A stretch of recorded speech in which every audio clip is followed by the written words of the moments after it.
Hi, thanks for joining me.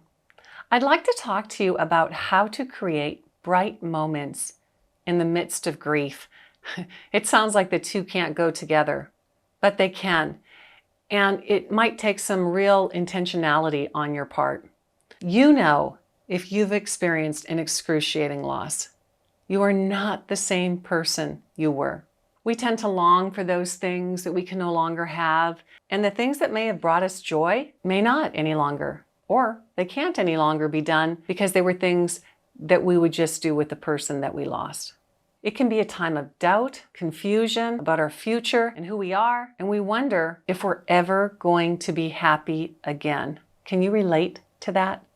So I'd like to take a couple minutes to give you just a little encouragement to take the bold step of trying to find a couple of new things to bring you some bright spots in the midst of the journey of grief. For me, there were two very unexpected things that I discovered brightened my heart after my husband died. And this didn't come about right away. But the first one was Paris, and the second one was 80s rock concerts. Now, I can't explain exactly why these two things were bright spots for me, but they were. I felt something come alive in my soul when I went to Paris for the first time. It was actually the first time that I felt my soul touched at all after my husband died. And one of the reasons it was good was that it was not a place I went to with my husband. So this was something newly discovered for me. These were fresh new memories of me at a different point in my life. And what was especially nice for me was the anticipation of the trip, so I could enjoy it for months prior. I had something to look forward to, and I'd love you to have something to look forward to. That can be so healthy. Now you may say, well, that's great for you, but I can't afford a trip to Paris. And I get that. It was actually pretty cheap because I'm a bargain shopper, so I got amazing airfares, but it doesn't matter. You don't have to go far to have the same experience. You can find a close by place that may bring you refreshment. It could be an art museum or the beach. I have a friend who loves just taking her hammock to parks and hanging it up and hanging out there. It just nourishes her soul. Whatever it is that might bring you a little bit of joy, make time to get to these places. It may be going out with friends. I'm not sure, but what nourishes your soul?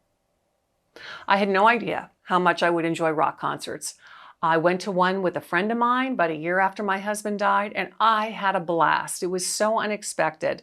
And they were a time for me to do my 80s dancing and sing to songs that reminded me of growing up. I had no idea I would react that way, but I do as many concerts as I can now. I know planning the concert, the anticipation of going is good for me, and then attending it. And I'm a little crazy because I don't get this opportunity to have a lot of fun. So it was a really special time for me to kind of just let loose and be free.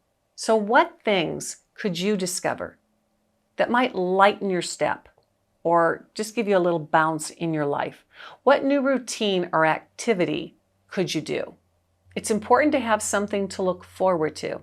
And this does not cover the grieving process, but it gives us moments of fresh breaths. What could soothe your soul? You know, I also looked at a couple things that I wanted to try for the first time that I'd never tried before. So I took up salsa dancing. That did not work. I thought I'd take up golf. Very frustrating. I tried tennis. I ended up loving it. Okay, I am not a good tennis player at all, but that's got nothing to do with it because I just love playing. I love laughing. Even when I make mistakes, it's just about that experience. So again, what maybe should you open yourself up to and see what might bring you some joy?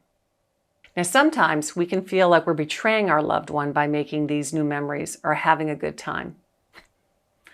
I felt that way in the beginning, but it couldn't be further from the truth because I can't think of a better gift we could give our loved ones than having some times of pleasure or happiness.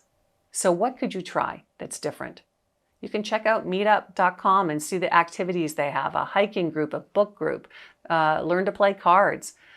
Maybe you'd like to join a travel group or go watch plays or musical activities that are happening. Maybe you want to study a subject or learn a new language. Want to start a vegetable garden?